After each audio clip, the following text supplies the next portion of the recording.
Good morning, Board of County Commissioners, Thurston County. Commissioners check-in for Thursday, January 7th, 2021, 10 a.m. And my name is Ty Menser, Chair of the Board of County Commissioners. We have Vice Chair Commissioner Gary Edwards and Commissioner Carolina Mejia, as well as County Manager Miro Chavez. And if there's anyone else in the room, I can't see them. Yeah, we have Megan Porter, our PIO. Okay, excellent. Okay, so today's agenda, we have a few items before we get to kind of the typical standing items of reporting on external boards and commissions and commissioner items. The first item is federal emergency rental assistance. Ramiro? Yeah, thank you, Commissioner. As you know, the Congress passed a new COVID-19 relief and omnibus spending package in the last couple of weeks, and included many elements to help the country, including money for vaccination and distribution, funding for testing, healthcare, and nursing homes. It extended the federal supplemental unemployment benefits. They also include a paycheck protection for small businesses and provide assistance to individuals, children, and families. Within that context, they included a rental assistance, and this bill includes $25 billion that will be allocated for rental assistance across the country. During the Coronavirus Relief Fund of last year, as you may recall, the board made some strategic decisions to provide funding to continue to support rental assistance for those in need. Also, we received, through the Department of Commerce, rental assistance. It has been extremely helpful for the residents and citizens who are in need of rental assistance. So this new bill that includes $25 billion across the country has a little bit of a different nuances. In the past, the county has received funding through the state. But this bill allows for local governments with populations of 200,000 or more residents to get a direct allocation from the federal government, in a way bypassing the state.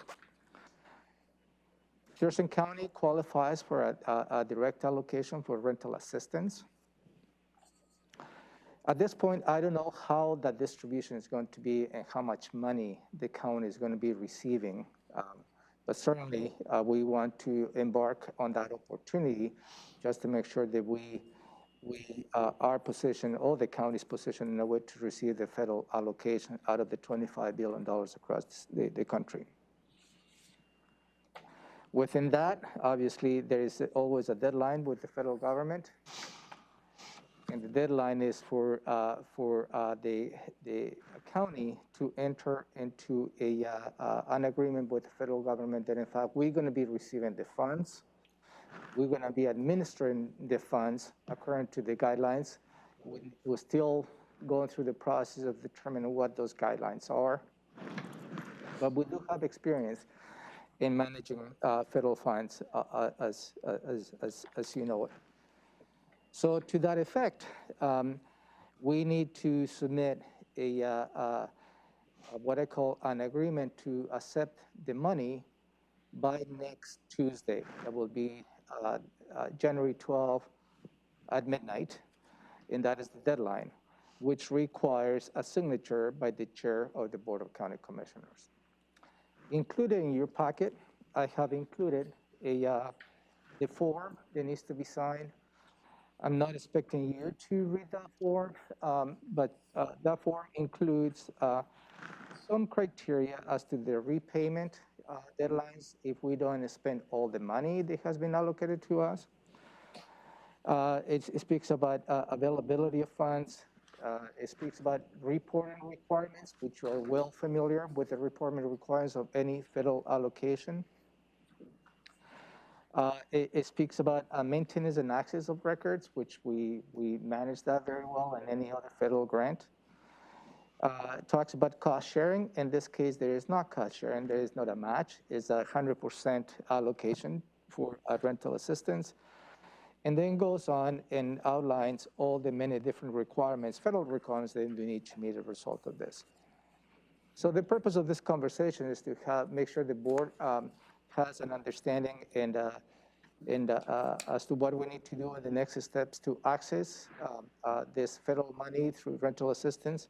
So we're here to recommend for the board to authorize the chair of the board to sign this form. Are you open for questions? Yes, sir. Go ahead, Commissioner Edwards. Is this going to cover business rentals as well? No, this is similar to rental assistance for individuals who are residents. But it's just residents, no way to get around that. No, because, but also this bill, includes help to businesses as well. So what I'm mentioning to you is just a portion of the overall federal bill, but the federal bill, as you may know, has elements as to how they're going to be providing assistance to small businesses. And in fact, I just learned, let me get my notes, that a portion of this, Thurston County is going to be receiving close to $3 million. And that's going to be direct allocation to small businesses, which increases. So it will be 93% of awards. It will be in the form of $12,500 for small businesses under 50 employees. And the remaining 70%, which is in the form of $4,500 for micro businesses grants under 10 employees. So within that context, through different revenues, as a result of this bill, we're going to get help to those citizens, to those businesses. Any idea how long that's going to take to put in place? So good question. As you know, we're just trying to understand the timelines of this particular bill because has a lot of stuff. So I did ask the question when, and the means and methods as to when those awards for small businesses will come to those individuals. So I'm learning on the process. Whether this is going to go through Thurston Strong, I don't know, or if there's going to be a direct application process to the federal government. So I'm working with Jenica on this at this point. So I don't have a clear answer for your question, but help to businesses is part of this bill. Okay. If I could add to that, the most likely avenue is to run it through the Community Action Council like we did the rest of the rental assistance. For the rental assistance, yes. No, I was talking about the grants for small businesses. Yeah. That's still not clear. Yeah, I'm not clear on the means and methods of that, but help is on the way. Commissioner Mejia, question on this item. Yes, so can you hear me? Yep. Okay, thank you. So my question is, I have two. My first question is, you mentioned counties with a population over 200 or local jurisdictions. Does that include cities as well, or is it something where the money that we would get allocated would have to be distributed to the cities, or how would that work exactly? So my understanding includes both. Local jurisdictions mean counties and cities above the 200,000 threshold population. So in Thurston County, no city will qualify under this threshold. They may receive, an allocation through the state for rental assistance, that the county will receive based on the overall Thurston County population. So that's how we qualified on that. And and you just had a conversation this past Tuesday related to the $1406 as to how you like to, build a bridge until this new funding comes along for rental assistance. And you did have that conversation at that point that you don't want to put any restrictions based on who lives or where in a city or not. So when this comes to your attention, after we receive the grant, there will be another discussion when we go with the Community Action Council. As Robin has stated, that will be the best avenue to continue to support rental assistance through this office because they already have the program in place. Then at that point, I will engage the board in a conversation whether you like to put some restrictions related to this federal allocation. Staff's perspective at this point is not, because this is as county-wide assistance, but certainly the board may have options. They will need to investigate whether you have those options on the new federal guidelines. Did I answer your question? And then for this rental assistance, does it also include, let's say, mortgage, or is it just for renters? It's just rental assistance. Okay. And utility also, utility defaults, yeah. Okay. So What is rental and, the, oh, sorry. I apologize, Chair. So just rental and utilities? Yeah, that's my understanding. Okay. Ramiro, what is you said the agreement that we'll sign has rules about the repayment if the funds aren't spent. Over what period of time are they expecting us to dole out this money? So I believe and reading the form, the repayment will be, it says no sooner than September 30, 2021. Okay, so 9 months. So we do have some time, and I do believe that no matter what allocation will get spent because the need is out there. You know, I have a question about it's a question I'm going to pose, and I don't necessarily expect anyone to have the answer, but it's something that maybe Robin and you guys can think about. So looking at this packet, I'm looking at a packet of what this relief covers that was on our desks a couple days ago. There are, in addition to, you know, we're as you mentioned, Ramiro, we're just discussing one small piece of it. There are other pieces related to vaccine administration, related to testing and contact tracing. Looks like there's $22.4 billion for ongoing COVID-19 testing, contact tracing, et cetera. So my big question is, of the roughly $1 million a month that we've been spending on our pandemic response, how much of that will be able to be offset by this target, the various pieces of this targeted money? I'm sure it's not all, but it sounds like it might be, you know, some substantial part. And just as kind of just to being able to track our budget and, you know, the decisions that we just made and the money, the money that we set aside and how far we may be able to stretch that, I'd be really curious about the answer to that question. You know, if somebody could sort of think about that over the next coming days. We're working on that. We're trying to sort through this bill, find out where the money is and how the county will be able to access it. Right now, we don't even know the avenues that it's going to come to us. We found out yesterday about this rental assistance that we had to apply directly by the deadline. And so we're on it, but we don't have clarity on all of the pieces yet. We're working on it.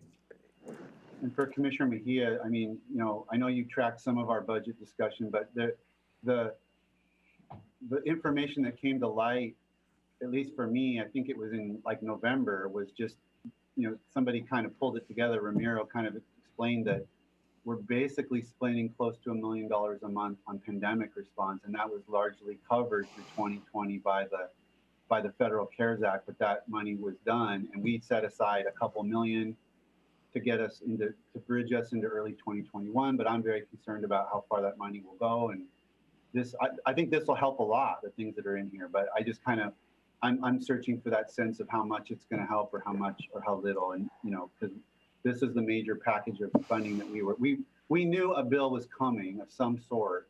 And this may be what we get to sort of manage 2021. So that's right. Kind of where my question's coming Yeah, from. maybe I can add to what Robin has stated. There is a conversation at the state level at this point as a result of the federal bill that has passed. The State Department of Health is considering providing local jurisdictions, public health jurisdictions, a bridge until the actual federal money will come.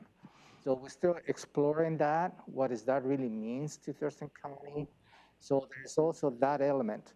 And obviously the Department of Health, when the federal money allocation comes, they will take that back because, and so we're exploring that option of a bridge from the State Department of Health. And again, this is an effort, a conversation with WASAFO, which is the public health organization across the state. So there's a lot of moving pieces at this point as this brand new bill is coming to fruition. So good question, and we'll keep you posted as to how that is coming along the way.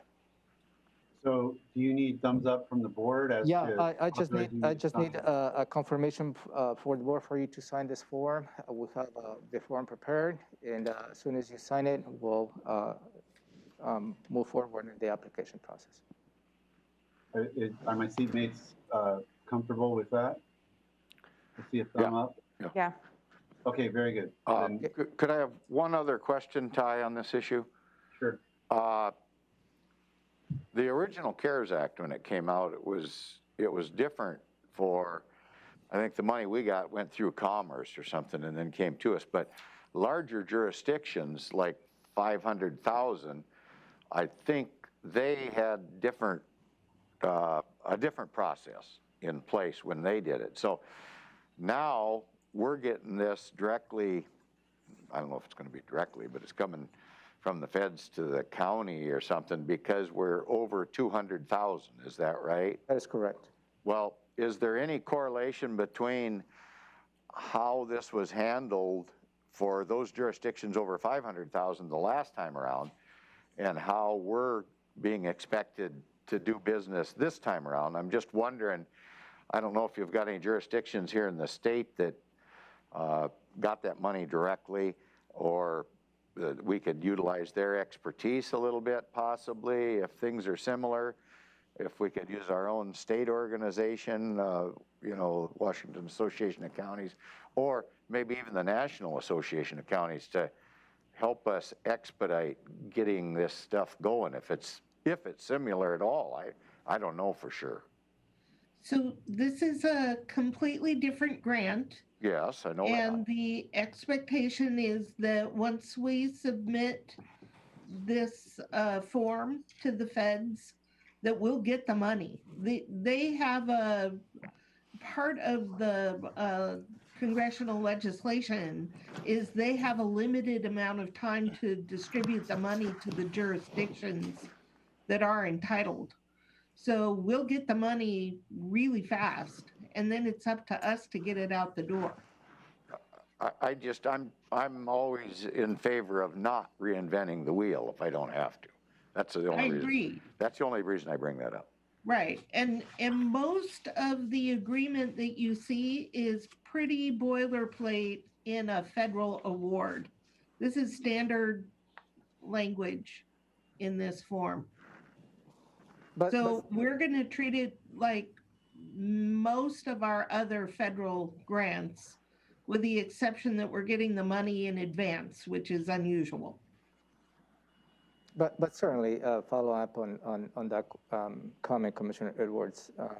If there's, for any reason, any unknown element related to this grant that we are not familiar, we're not going to be reinventing the wheel. It's going to be reaching out to any jurisdiction that perhaps has already gone through this process. I guess because a lot of times on our original CARES money, there was a referee, if you will, at Commerce that we could go to, hey, is this going to work or is that going to work?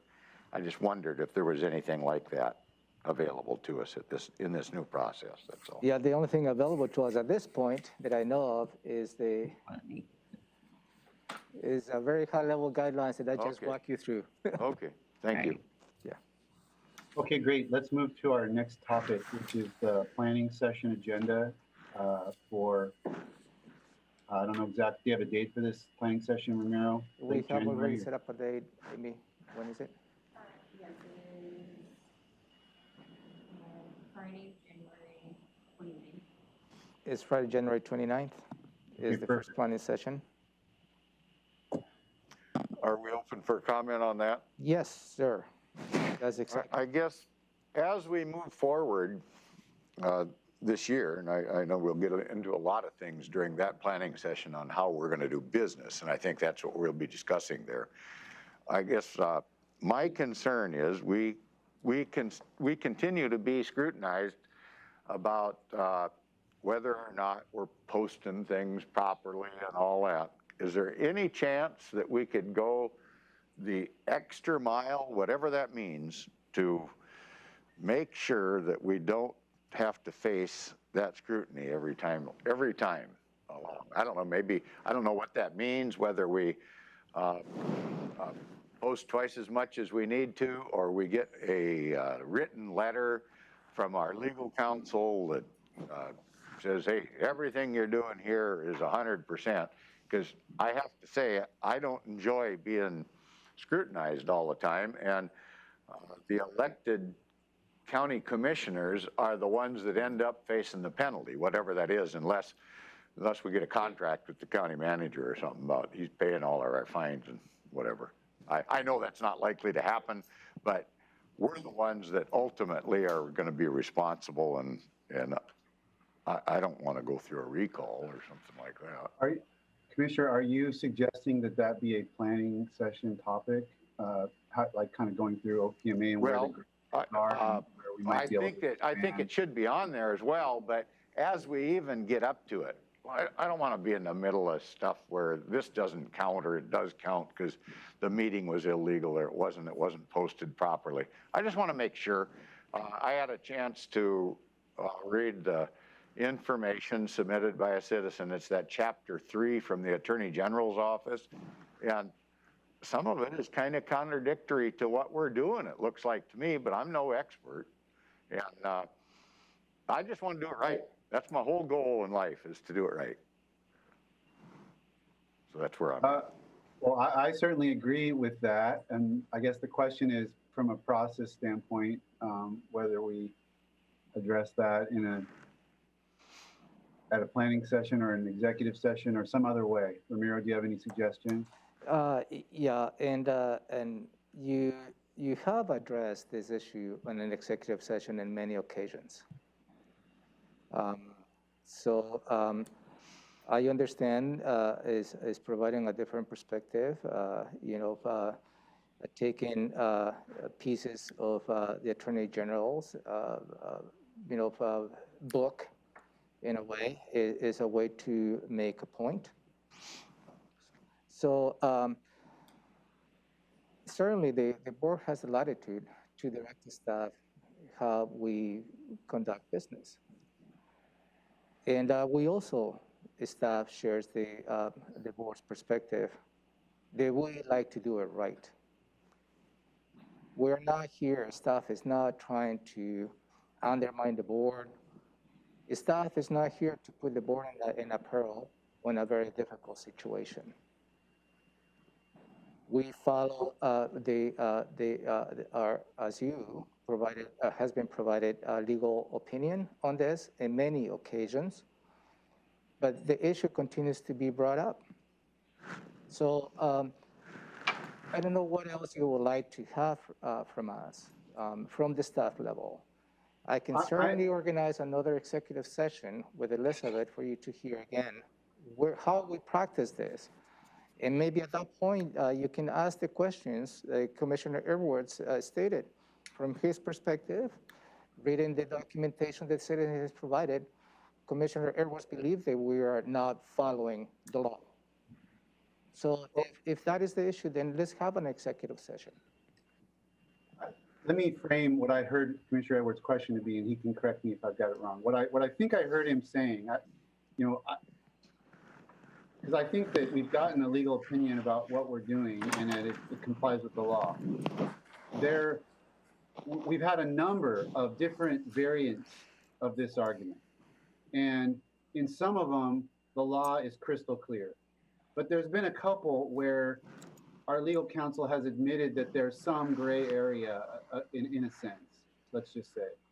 And what I think I heard Commissioner Edwards saying is, could counsel identify where there's even arguable interpretation, and then maybe the board would decide I'm not saying it would, but maybe the board would decide to just to err on, like, do more than we have to do, err on the side of abundance of caution where there's any kind of potential gray area.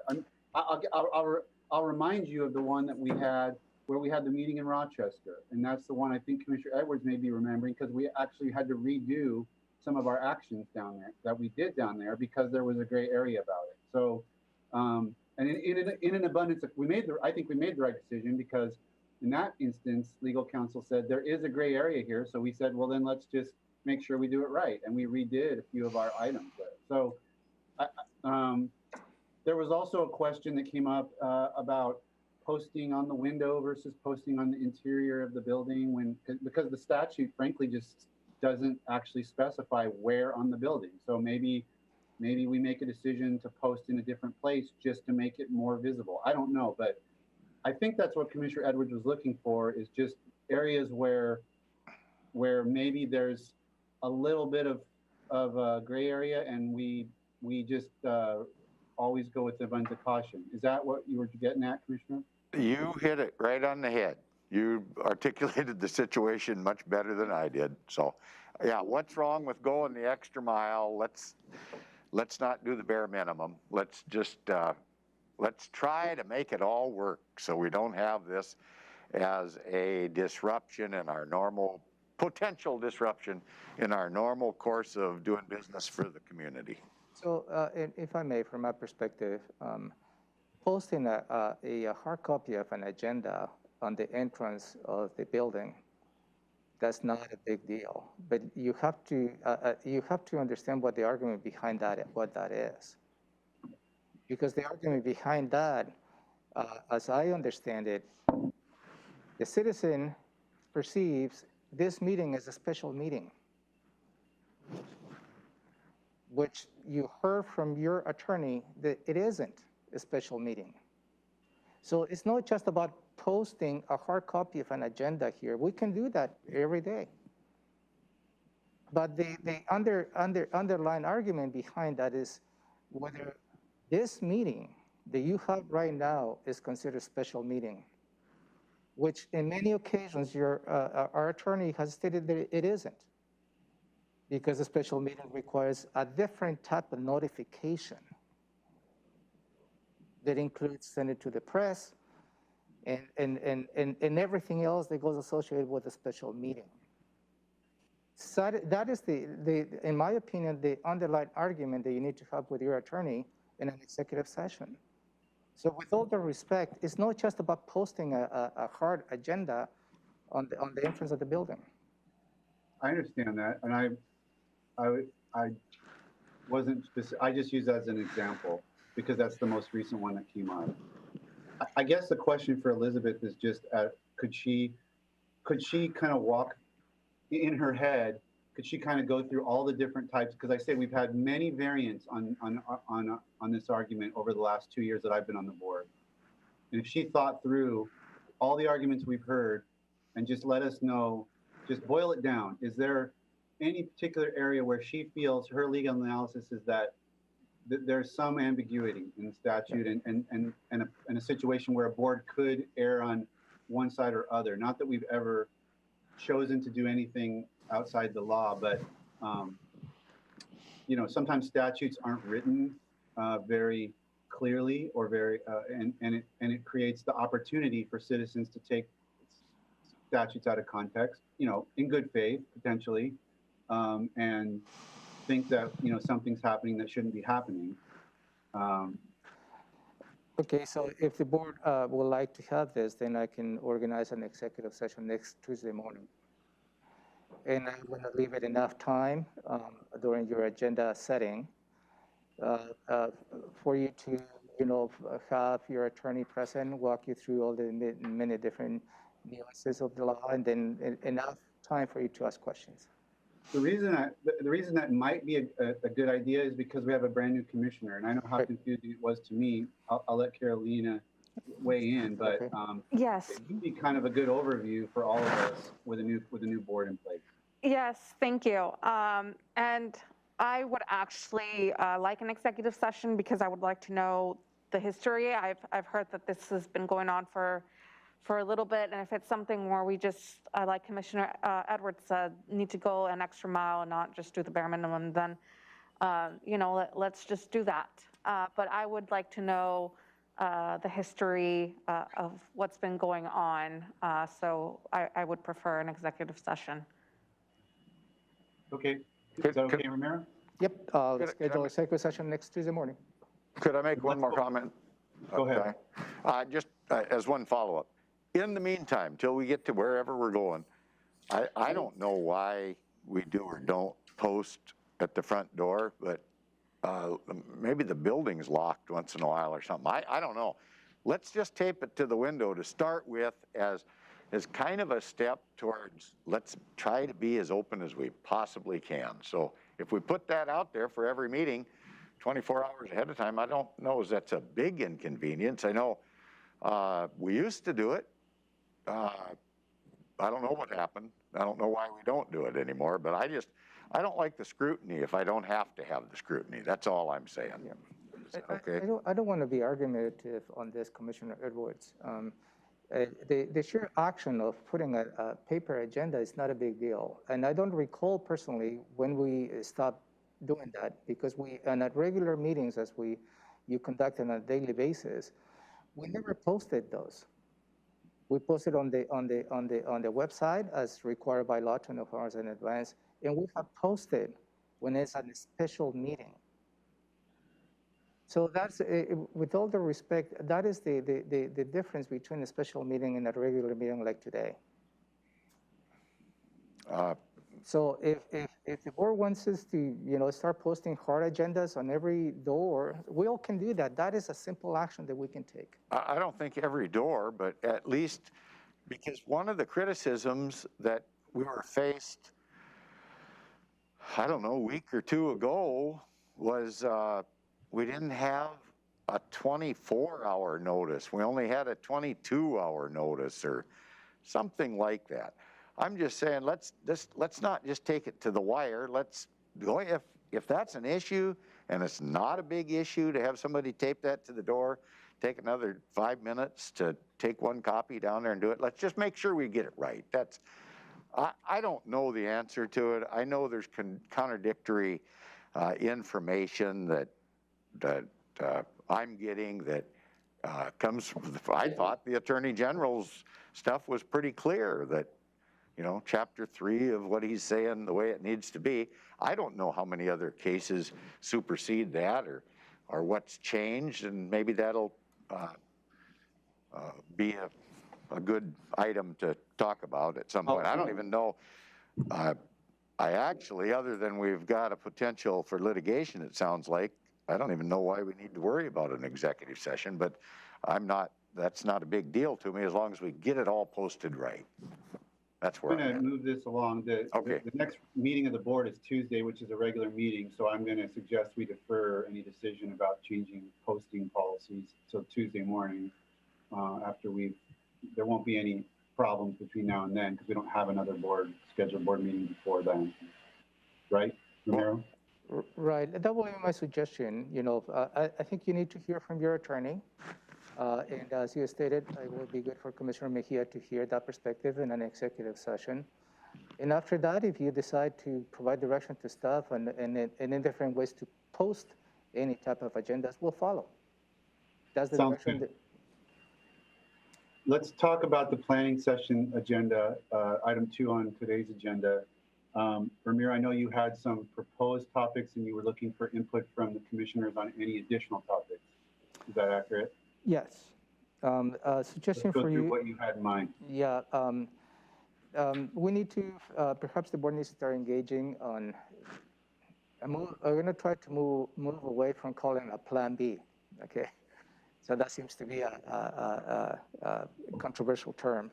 But the board needs to start engaging as to what you would like to do, explore any particular options related to the courthouse, the existing courthouse. I'm not talking about the new courthouse, the existing courthouse.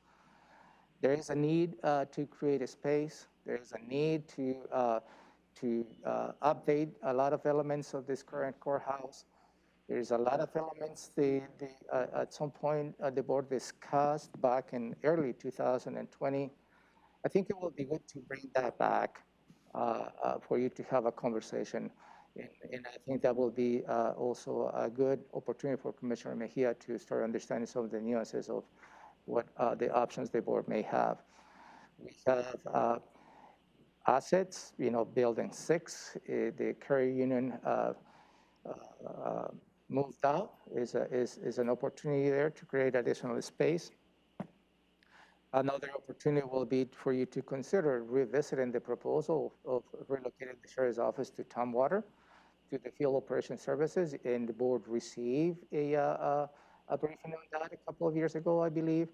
So all that is really more to start having those conversations as to what options the board may have on this courthouse, both creating additional space and also identifying projects to address in terms of the aging infrastructure that we have here. And that will align with some of the budget decisions that you made when you set aside, a potential bonding of that. So the premise of you including the bonding option as a financial tool, it was making sure that you have the time to identify what projects will be included within that potential bonding option. That will be one of the items, my suggestion, if you like. Is there any concern about, we don't have to, obviously we're not going to get into any of that today. Is there any concern about having that be one of the topics for the planning session in the board? I don't have any concerns, but I do think as we talk about planning and what we're going to do in the future, the other day at our Board of Health, there were a lot of answers that, well, we don't know yet. We don't know yet about, social distancing, about is this thing going to come around every year? Are those antibodies going to stay with you or not? Are we going to work from home or not? I heard something on the news this morning that there was some poll or something, 25% of the folks that are working from home have said they're going to quit their job if they're forced to come back to the office because of convenience and efficiencies and a bunch of things like that. So some of it, the physical separation, social distancing and that type of thing, I think there's some of those things that are going to we'll have to take into consideration as we move forward with what's the new world going to look like? Because we don't know yet when we've got this problem. So should the health department or Shelley or somebody maybe be sitting in on some of those with us to be able to help us as we kick some of those issues around? Because I don't think we know yet the long-term effects of what all the planning issues we're dealing with here. So just so we don't miss out on something, don't miss a thought process that might be pertinent. That's all. Commissioner Mejia, anything about this topic or that point? I'm okay with discussing the topic at that. Yeah, I don't know that I have a reaction to that. I mean, I think that in my head, I'm planning for the county space needs far beyond the end of this pandemic. I don't know exactly when it's going to end, but it's going to end way before the timeline that I've got in my head of what we're trying to plan for in terms of our employees and their needs. So I don't know that is necessary from my perspective, but I'm always open to having more information, not less. Ramiro, do you have perspective? So maybe I'd like to clarify, Commissioner Edwards, would you like to have a conversation related to vaccination and also conversations related to telecommuting and how that is going to influence the space needs? Is that? Well, to a degree, that's part of it, but I just think there's so many unknowns. I mean, we don't know what schools are gonna look like. Their planning and their space planning is directly influenced by what we're dealing with today. So a school that was built 2 years ago might not be a school that's too practical for the future, especially if this is going to be an annual event. Now some virus is more contagious than others and that kind of thing. I just thought maybe somebody from the health department, you know, that is knowledgeable on that could help us along as I don't know all the answers for any stretch of the imagination. That's all I'm saying is we are going to have some changes. I mean, even, you know, with our environmental issues, are we going to build a parking lot out here that's going to have charging stations, or I don't know. There's a lot of things that are going to play in rather than our limited knowledge on stuff, I guess. No, this Just is, not sure if there's anybody that's gonna have those kind of, you know, that's gonna really be able to shed much light on those complicated questions. Yeah, maybe not. but there will be a great opportunity to have those conversations. Yeah, And maybe during the conversation that you may have may shed a light as to what steps that we need to take. Because all that's great points, because that is going to influence, you know, how we're going to be moving forward. I know Tom Crawford's group, you know, he'd like to see us put solar panels on the roofs, and maybe that would be a very good time to talk about doing something like that in conjunction with roof maintenance or something. I don't know. We're going to get into all this at a later time, but there's going to be a lot of topics to cover, I can see. I had Robin's hand up. I just wanted to remind you that we are also working on updating the space needs study with offices and departments. Thank you. I will not have that on January 29th. That will still be in progress. Okay, thanks, Robin. Ramiro just took off on us. He He's didn't coming leave back. in frustration. I think he had to. I want to wait for him because he's got a couple He's of other. back. All right.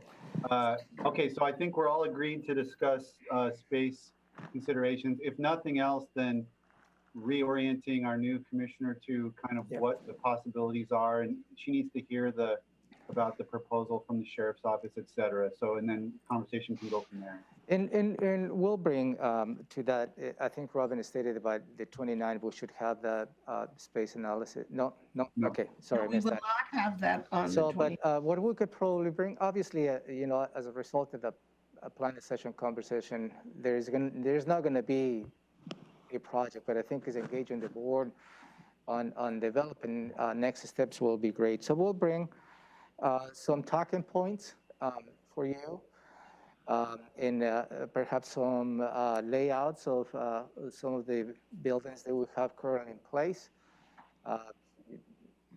You know, one of the floor plans that we may need to look at will be first floor of building 3, and also the floor plan of building 6, the empty space. It's just to bring as part of the conversation. Do you mean building 5, the Twin Star building? Yeah, building 5, thank you, sorry. Okay, what else, Ramiro? Is there anything else you wanted to Yes, propose? and maybe the board needs to engage in that conversation and some of the potential actions that you may be considering in terms of revenue and some of the potential actions the board, the public may need to take. You know, for instance, the Medic 1 is going to be coming with a proposal to put a ballot measure on to the public for a vote. You discussed the option of a measure for public safety. That is part of you had a conversation briefly last Tuesday, last year, whether that is continues to evolve into something. So it's just an overall conversation related to some of the potential upcoming revenue that you may need to take an action on. Could I throw one other thing in? We had just a brief discussion a couple days ago on that cultural 1/10 of 1% business, and maybe that would be a good time to Perfect. discuss that a little more in depth as to what that would entail, and, you know, councilmatic versus maybe going to a vote of the public or whatever, Yep, perfect. Yeah, okay? exactly, yeah. Following up on that, I mean, when Ramiro suggested this to me, my concern was that over the course of the last 2 years, we've had just all sorts of proposals for revenue, whether it's transportation benefit district, public safety tax, Medic One, you know, this cultural access thing's coming up. And I mean, I think that if we're going to talk about them, we need to kind of see them all together, because we're obviously not going to move forward on 6 different fronts to raise taxes. That's not happening. So I mean, in order to think about the importance of one, I kind of have to prioritize it and balance it against what the competing request, you know, might be. You know, if Medic One and public safety are going forward, then maybe transportation benefit district or cultural access doesn't go forward. I mean, those things play against each other because we're not doing them all. Robin, Yes. did you have something? Yes, I have I maintain a short list of revenues that the board can consider that are potentially viable options for you, and I can bring that on the 29th. That's very easy to update. Okay. Perfect. Okay. Well, there's everybody. Sounds like we have agreement. Commissioner Mejia. Yeah. Okay. Agreement to include that as a topic. Yep. So that is going to be good topics. There's going to take most of the day, perhaps. It's going to be a day-long session. We'll provide lunch, as we have in the past, and it's going to be most likely a working lunch. The other items they'd like to bring for your consideration is the last year you received a request from the city of Rainier to name the Hills Western Trail to, you know, based on the limits, the trail goes through it. And going to my notes, the board wanted to have a more robust conversation as to how trails could be named. I know that we have a policy in place as to how buildings are named. And there's a process in there, whether you like to exercise that. But anyways, I just want to bring that to your attention, whether you like to have that conversation or provide staff direction in terms of what else you would like to do in terms of the naming trails, because we do have a policy in place to how we name buildings. But naming trails, I don't think we have anything in place, but that will be another item for your consideration. Let me ask this of the commissioners. If we were to add a third topic, I have a proposal myself, and it's not the trails, but you know, do my seatmates have any proposed topics if we were to add a third topic to the 2 that we've kind of agreed to so far? Other than this topic on the trails, are we? Well, trails would be one, you know, possibility. I just want to know if you had another, maybe something more pressing from your perspective.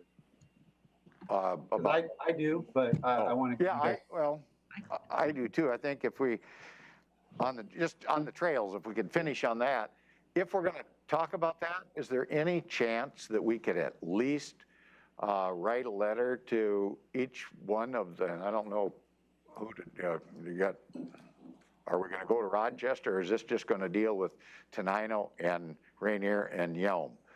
And at least get some input from those municipalities as to let them know that we're talking about it, and they might want to listen in, or if they've got a comment they want to make, they can send us something. So we're not doing it without their input. That's all I'm saying. You know, that's all I'm asking for. Okay, Commissioner Mejia, any proposed topics on your list? I do not have any proposed topics at the moment. I'll see how this planning session goes, and then maybe on the next one I'll have various topics to add. I mean, I have one, but it'd probably take the whole day.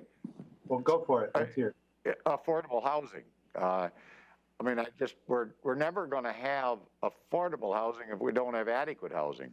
Right now, we don't have adequate housing, so we can't have affordable. It just isn't going to happen. I know we're making incremental goals towards solving that. The auxiliary dwelling unit thing, that was a piece of that. But I mean, at some point along the line, we have to address the reality that we're having urban flight. And how are we going to accommodate that? But that might be a whole day on its own. I don't know. So Romero, my suggestion was, or proposal, the board committed last summer to creating an action plan on race and equity issues. And I had sort of thought that by the end of the year, we would have adopted an action plan. And I would like to, whatever is needed to be done on that, I think the board should tackle and try to iron out whatever elements of that we want to include and really get that moving forward so that it's done in the early part of 2021. I know there were questions. We were looking into the YWCA training program and then other equivalent training programs, and that was one element. There were 2 or 3 elements that the board agreed unanimously to pursue, and then we were brainstorming 2 or 3 other ideas that we were going to, have staff come back have a proposal come back. And I feel compelled to move that forward. And if you think the planning session could be of use, I think we should dedicate a piece to that. Mm-hmm. Maybe an update on that. I have met with staff and as well as with external stakeholders. We had a couple of sessions before the end of the year related to developing this action plan that you stated, Commissioner. So we can certainly, if the board agrees to bring this item, we'll be prepared to bring this action plan for your consideration. Related to the training with the YWCA, we had another follow-up presentation by the group. In this case, it was all the directors, I believe in early December or mid-December in one of our meetings. That was well received. And the next steps will be how we can use their expertise to provide training. That's some of the next steps that we're planning to take. But and again, if the board would like to bring the action plan related to racial equity at the planning session, we'll make sure we're ready to provide that. How do my teammates feel about that? I feel like a deadline is useful because I know for myself, it's like I kind of need a deadline to get something and advance something. And to me, this has been, I hadn't even known that you had those follow-ups with the, with the director. So I'm glad to hear that. But I think we just need to set some kind of a deadline to get this thing, whatever we're going to do, I think we need to do. Yeah. How do you guys? Could I comment on that? Yes, please. Did we try to work out a citizens appointing a group of individuals that were going to help us along on that? Did we get anywhere on that? Have we made any headway? I just remember something about that. I had proposed to potentially reforming the cultural affair, I forget what it's called, Human Rights and Cultural Access Committee that's in county code. It was probably going to need to be tweaked to some degree, but that was part of what I expected that we would be talking about as including or not including in this potential action plan. And that's part of the action plan. So your recollection is correct. And that was the Cultural Diversity and Human Rights Council that at some point the county had. And we have a resolution establishing that. But one of the action plan was to take that and maybe re-engineer that board. Something. Yeah, we can certainly bring all that. I think you got enough on your plate for one day. Huh? No, I think I'm concerned about the timing, so maybe the board can help me and narrow down the items, because what I'm hearing is the courthouse project, the revenue options, the trail naming, the affordable housing or adequate housing, and the action plan related to racial equity. Those are heavy items for one day, so I don't want to run the risk of rushing into going through that, all the items, but certainly we can have that going if that is the items that you'd like to include. Is I it, feel like we could handle the trails maybe in its, like Commissioner Edwards said, with a letter to the jurisdiction, maybe handle that in a separate manner. I don't know. We can certainly put that on a different path, yeah.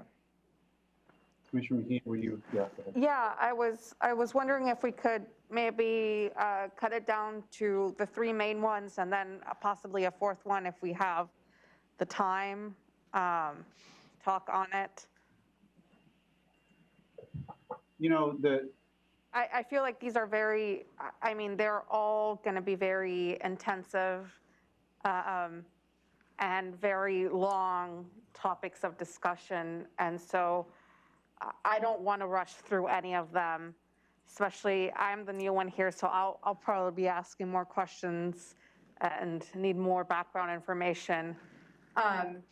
So I don't know, this is just my suggestion, and probably I've never been to a planning session before, so I'm just looking for guidance in this moment of, you know, do we want to just cut it down to 3 and then have maybe the other 2 as possible if we have time? Is that even procedural? Is that even possible in procedural way? Yeah, you certainly have, and what I do usually is commission items at the end, and you know, we can add any additional stuff that you'd like to bring. I'm thinking with Commissioner Edwards' thing about housing, that you know, there's so many aspects to that maybe at the end of the session we kind of have a discussion about a discussion to further refine like what elements we would want to follow up on, because obviously that's a murky topic. We need to kind of dial in what is it that we want to discuss, you know, at the next session or at a later meeting, and that could be a preliminary discussion that we have kind of at the tail end if with time allowing. Does that make sense? Or Sure. No, that's fine. It's going to be a topic that's going to be percolating along, so that's fine with me. okay. So maybe it sounds like we go with space needs, revenue options, the action plan, and then we'll if time allowing, we'll kind of explore what housing topics we might want to follow up on. And then trails, I think we can handle, you know, on a Tuesday morning, a discussion kind of where we want to go on that. I don't know. Yeah, that's what I'm hearing from the board, just to have that a different path. And as the board stated, there's not an urgency on that, certainly. Okay, that sounds good. I do want to jump in here. It's sadly, it's never too early to start talking about the budget. And we need to immediately start talking about whether you want to continue with annual budgets or go back to a biennial budget. That conversation does not need to be at the planning session, but I will be looking for time on your calendar coming up very soon to Good reminder. Conversations. Okay, let's go to number 3, Healthy Washington Roadmap to Recovery. Yes, thank you. Sorry. In your packet, I included, and this is more informational just to make sure that I provide my perspective as to how the new Healthy Washington Roadmap to Recovery plan, the governor unveiled early this week.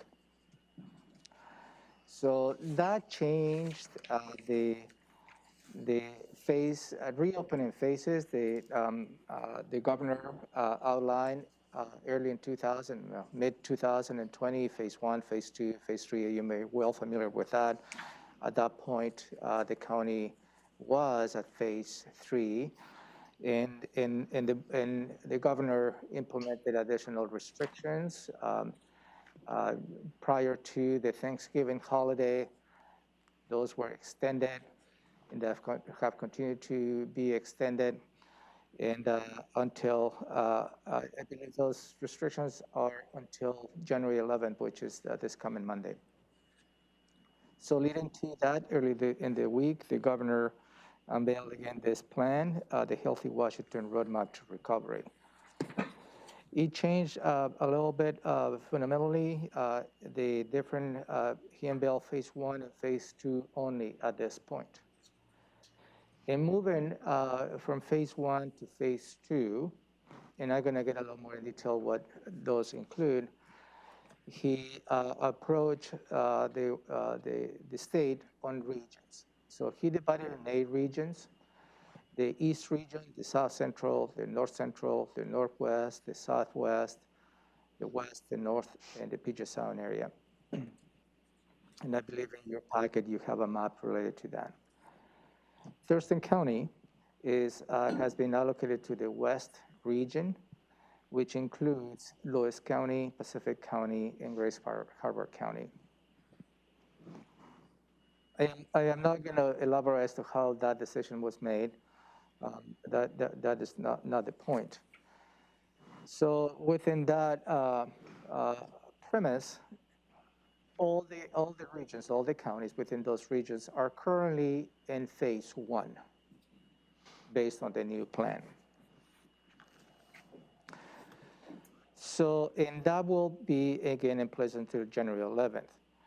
The way how we're going to be moving from phase 1 to phase 2 is no longer going to be part of a legislative action or an application that we did in last year, moving from phase 1 to phase 2, phase 3.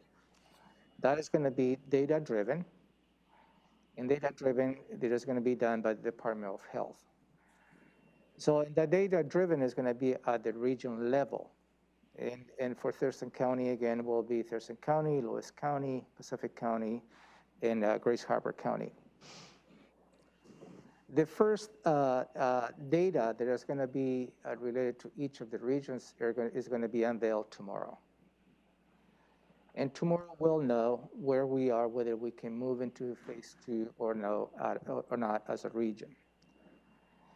There are 4 main elements that we need to meet in order to move as a region to phase 2. One is decreasing the trend in a 2-week rate of the COVID-19 cases by 10% per 100,000 population. You heard on a weekly basis that we're about 250 cases per 100,000 in the last 2 weeks. So if we take that number as an example, if we have seen a reduction in 2 weeks by 10% of those cases, that will meet the first criteria. Also, we need to decrease the trend in the last 2 weeks of hospitalizations. And that decrease has to be at least 10% per 100,000 population. Also, you heard from public health staff the number of hospitalizations they will go in order to meet this criteria. Based on those numbers, we have to see in the last 2 weeks a decrease of 10%. The next criteria is we need to have an ICU occupancy of 90% or less. And again, you'll be hearing these numbers. We are probably 80%, 82%. So that might be a criteria they might be meeting. Also, we need to achieve less than 10% of positivity rate based on the testing that we provide. This week, I believe you heard that we are about 5.8% positivity based on the testing. That might be a criteria. So those are the 4 elements that a region can move from phase 1 to phase 2. And again, just to recap that, the first will be decrease the trend in 2-week rate of the COVID-19 cases, that's the pure cases per 100,000 population, by 10%, at least 10%. Decrease the hospitalization admissions in a 2-week period per 100,000 population by 10%. Maintain at least 90% occupancy in ICU beds in the regional hospitals. And fourth, maintain less than 10% of positivity rates in all the testing that we conduct. That is going to be the 4 elements as to how we move into phase 2.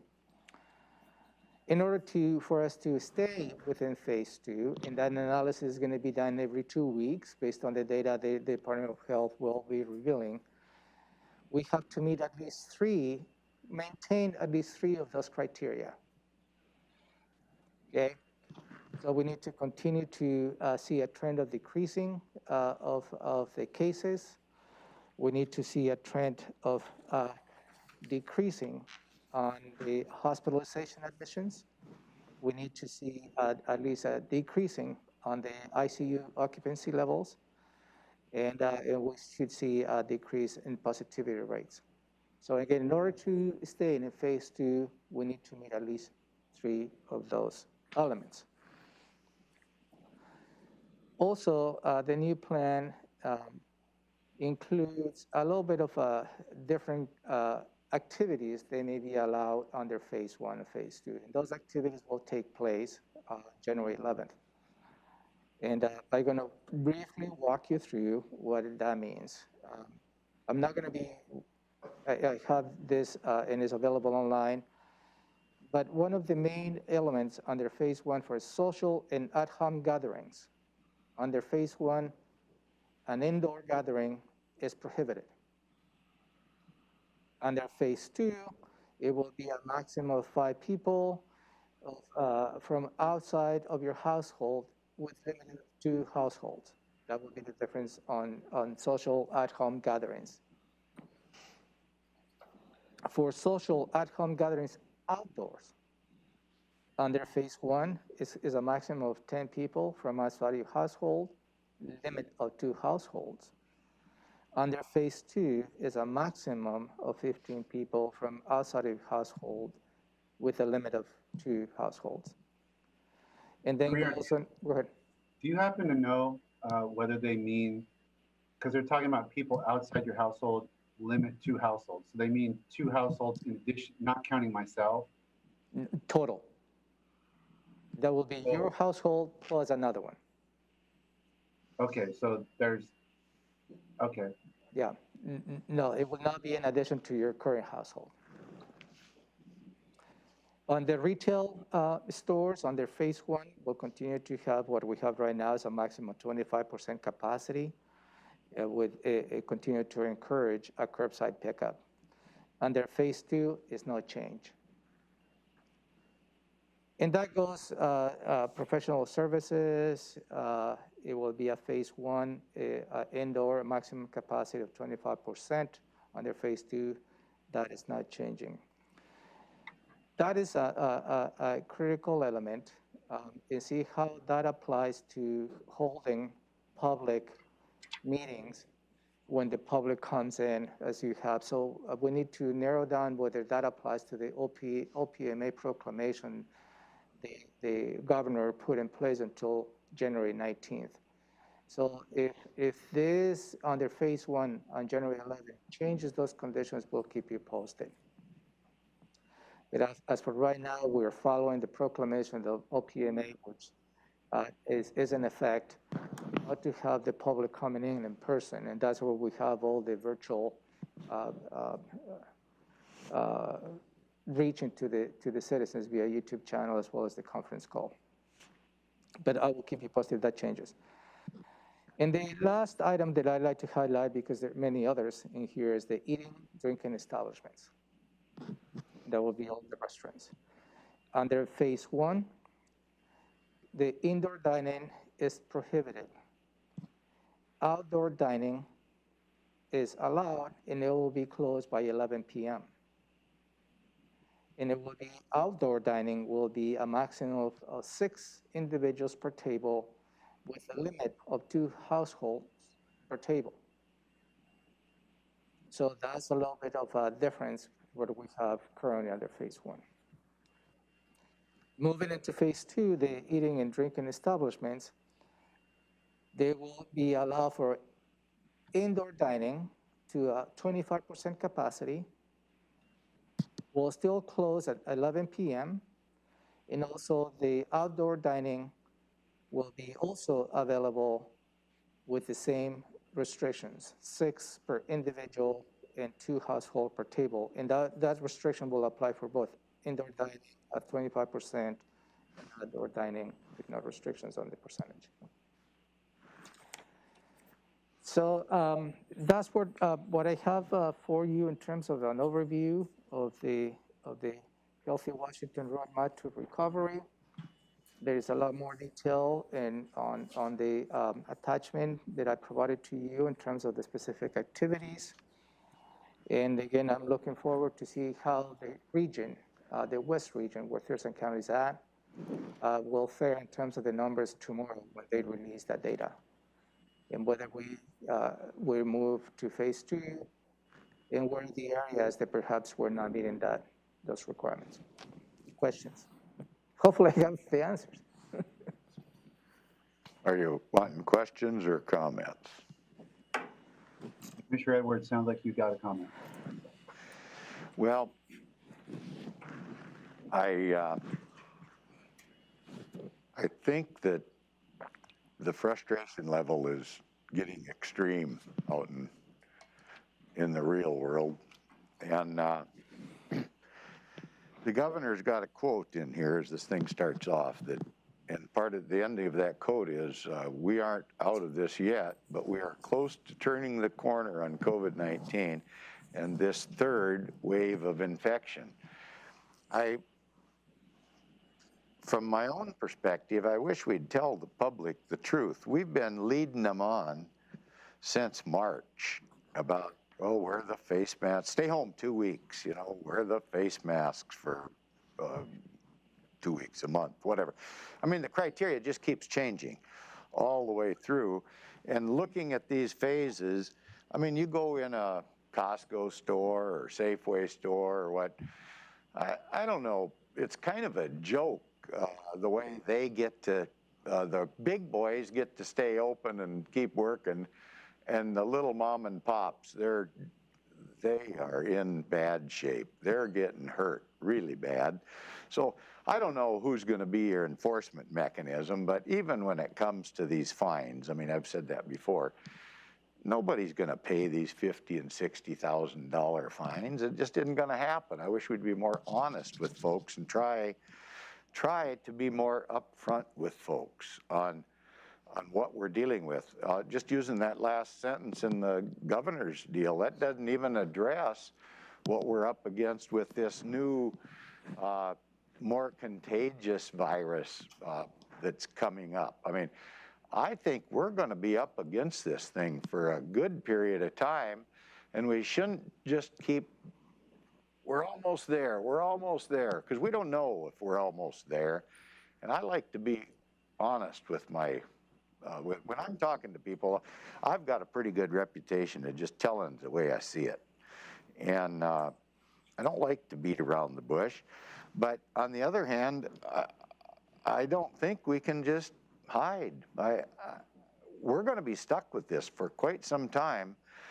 And so I'm not sure that this whole thing is going to work either. Here we're trying a new plan. I mean, I wouldn't want to be in the governor's shoes either, you know. I mean, he's got his hands full on how we're going to come up to a solution on this, but to a certain degree, we're going to have to at some point admit that there's a certain segment of society that's much more threatened by this than the rest of the society. And I don't think we can hold everybody down for the few, because there's still, if you look at it from I think the whole national thing, if we finally hit 350,000 people that die in this country, that's still, in a year's time, that's 1/10 of 1%.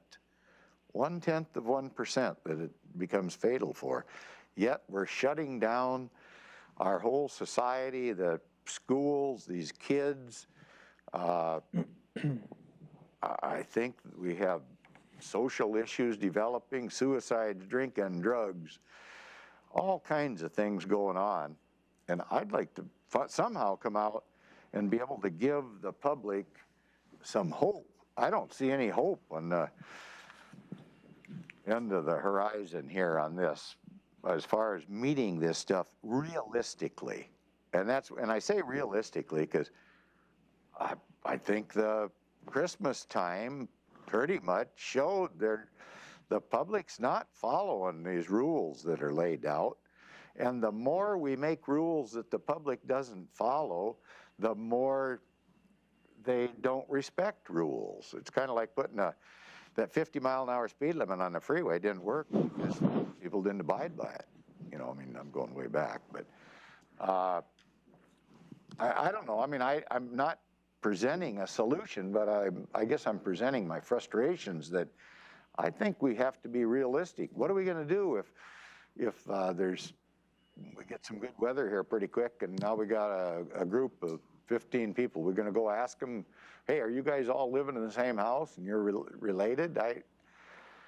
I'm trying to be more realistic, and I know it's kind of outside of our control, but if we don't squawk a little bit, nothing will get changed, I guess. This country is based on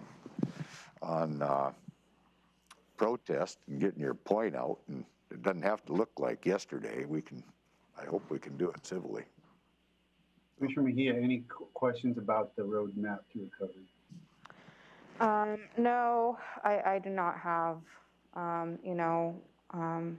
no comments. I know this continues to be a sacrifice for many of us, and it continues to be hard on everyone, but I think it is for the better good. I mean, we can't discount the people that we have lost, over this pandemic. I had a personal loss when I lost my uncle to COVID, and it's very real. It's affected many people in our community, and I know sometimes it seems like there is no end on sight. I know our community is frustrated because they're not able to see their families. They're suffering, their life's work, is their small business, it's going away. But I think there has to be hope that, there will be an end on sight if we adhere to the guidelines and we keep fighting on and we keep supporting each other. We keep being a community, and I think that's the important thing is through all the division it's what unites us and what can we keep doing to keep fighting and find our way out of this. So that's just my comment. I've received comments from constituents who are frustrated about the schools, and I understand. I have kids myself, and I feel like they're getting behind as well. And I know a lot of parents are frustrated about schools, and I know business owners are frustrated about seeing their hard work, just fade away. Homeowners, sometimes they have the inability to pay rent and childcare issues, and families not being able to see each other. I understand, but I feel like there is an end in sight, but it won't get done unless we all pitch in. Okay, thanks. We've got 9 minutes before, we have a hard stop at 11:30, or can we trail over? You can trail over. Okay, good. Yeah, because I had several things. The normal, the check-in is a kind of a flexible meeting. If we don't have anything specific, like we just covered an hour and a half almost of specific items, we usually use this time to go around not to report on every board and commission, but if there's a particular item of interest you think your fellow commissioners would be interested in hearing, or questions. Sometimes I ask for input on decisions I'm going to have to make, and I'd like to hear my seatmates' perspective on that. Now is the time to do that. So, sometimes we don't really have much, and other times we all have long lists. So we usually will go around the horn, so to speak, issue by issue, so each commissioner gets a chance, not knowing exactly how much time we'll have. We'll kind of go issue by issue. I'm going to take the liberty of asking a question because I believe you guys just had a meeting with one of the legislators, and I'm going to have a meeting later today with a different set of legislators. And I was just wondering if there was anything that came from the meeting this morning, like concerns or questions from the legislators that could help me be better prepared for my meeting this afternoon. Did anybody want to report on how that went? Oh, well, this morning we had a good meeting. Dan Griffey was the representative that we met with, and I think he was very upfront with us on where he's at, where his priorities are possibly. I don't think we're very far off on anything. I don't know, maybe the county manager can kind of encapsulate it. Did he have a He was did he have taking a better concern notes. about any of our key issues that that I should be ready to address? Commissioner Mejia, you'd like to provide some perspective on the meeting this morning? So I think I agree with Commissioner Edwards. I think the meeting went very well. I think there was really, I know that Representative Griffey was really in for the funding for the culvert fish passage replacement.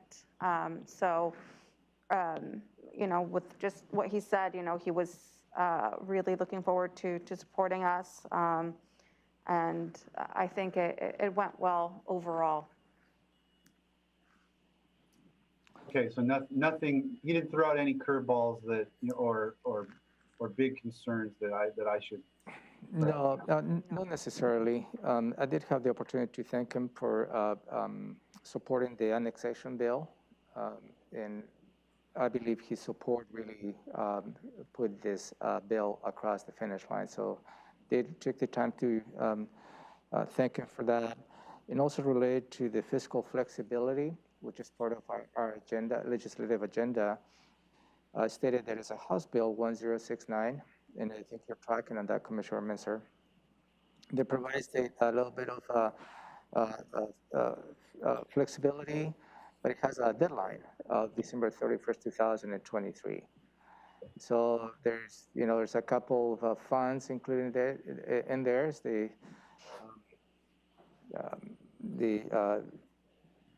real estate excise tax, as well as the lodging tax. I think there's a couple other funding included in this bill. It does provide some flexibility, but it doesn't address the long-term needs. So I did ask him to perhaps consider maybe introducing another bill that addresses the long-term flexibility for the county. They could include the criminal justice regular levy, the Veterans Assistance Levy, and the Development with Disabilities and Mental Health levies, because that really is going to have a more impactful help to counties and local jurisdictions as we move forward without increasing taxations or revenues. It's just a way as to how it gives us the flexibility. At least I didn't get much of a response on that. Okay. But I think we may need to bring that this afternoon as well as a potential option. Also, we had a conversation related to legislation addressing climate change and strategies. He is very supportive on depending on the strategies that might be coming along the way. And I appreciated the fact he made himself available for us to reach out to his office if any bill that might be from our perspective, from the county's perspective, might be something that meets the intent of the legislative agenda, he'll be open for having those conversations related to that. So overall, as stated, the Commissioner Mejia and Commissioner Edwards was very good. I appreciated him being receptive. So Commissioner Mejia, I'll give you the next issue. I know you had SWAC and intercity transit already. We always love to hear about SWAC. So I do have information about SWAC. Is the management plan got approved yesterday? I did abstain from that voting. So we will see that coming up probably for us. And then I have nothing to report on intercity transit other than it was a very good meeting and I'm excited to be a part of it. Okay. Commissioner Edwards. I guess two things. I met with the Fair Board, and the Fair Board's been doing a lot of work, even though we're facing this COVID thing. I know it's amazing how much individual commitment there is on the individual board members' parts there on what they're doing out there. So if you see some of those board members, you might thank them for their hard work. That's what I did. Should we be able to have a fair, the theme will be Cheers for 150 years. is that the theme? Cheers for That's gonna be the 150. theme, Oh, that's the cool. theme. Cheers, because it's their 150th year. So cheers for 150 years will be the new theme. And I asked if I could release that to you guys, and they said, yes, you know, they had a vote on it.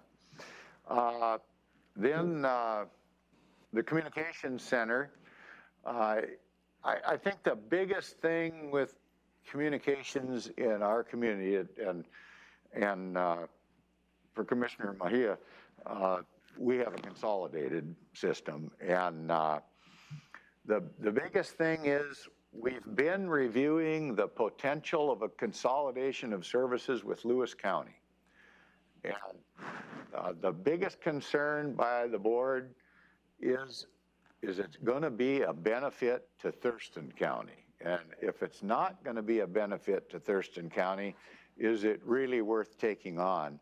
And they're going to have to, Lewis County would definitely need to be selling something that's going to be something more than just status quo and something more than, well, we're worried that you won't have funding 10 years from now. So that's nip and tuck. We might not be able to make that work. I can tell you if it's anything like that, I don't think that consolidation will happen.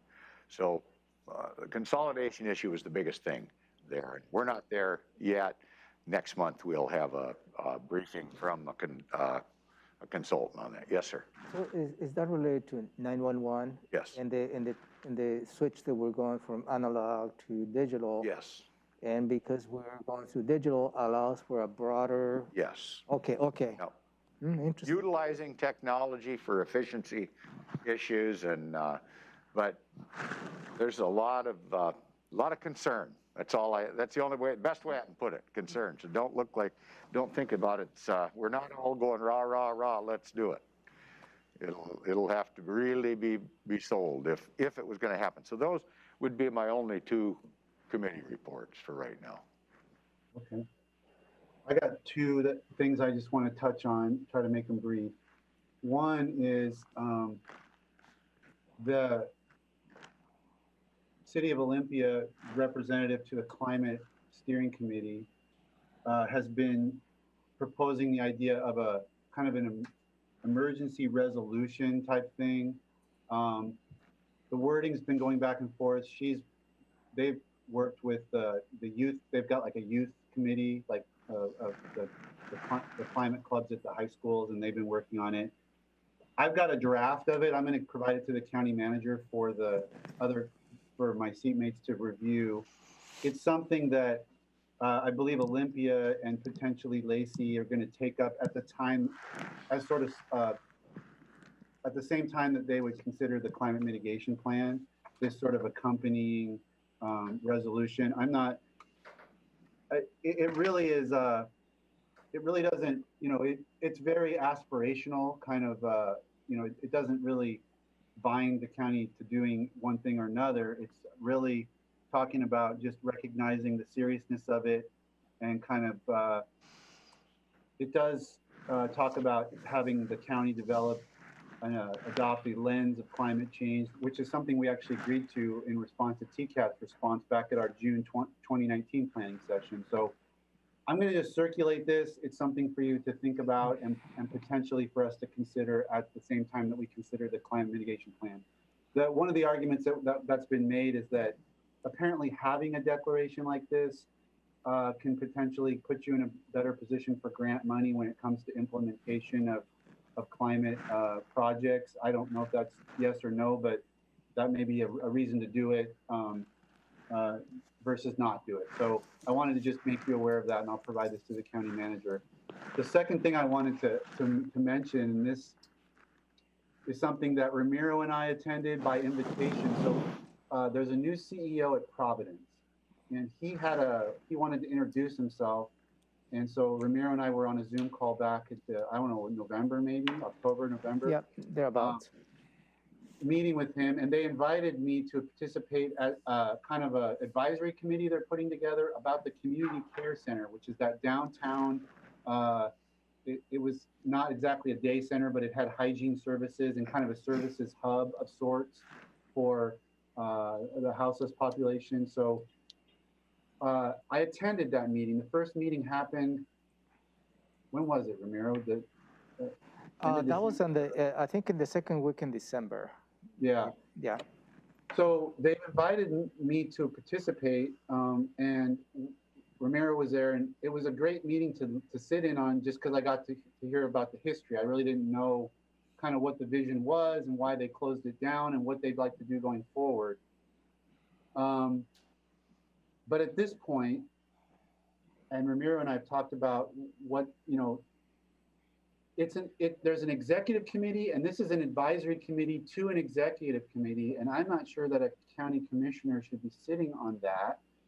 If we did have a county commissioner sitting on it, it really ought to be the one who's representing us at the Housing Council, which would be Commissioner Mejia. But honestly, the information that they're going to want is probably going to be more at Keeley, Marino's level or something. So I think I just wanted you to be aware of this committee and that I did attend one meeting, and I'm not sure that I'm going to attend any other meetings. I wanted Carolina to be aware of it because I think she very well may want to attend at least one to kind of see what it is. But then she and Ramiro may want to discuss, and Keeley may want to discuss, if the county wants to keep participating on this advisory committee, who should be the person that continues to participate.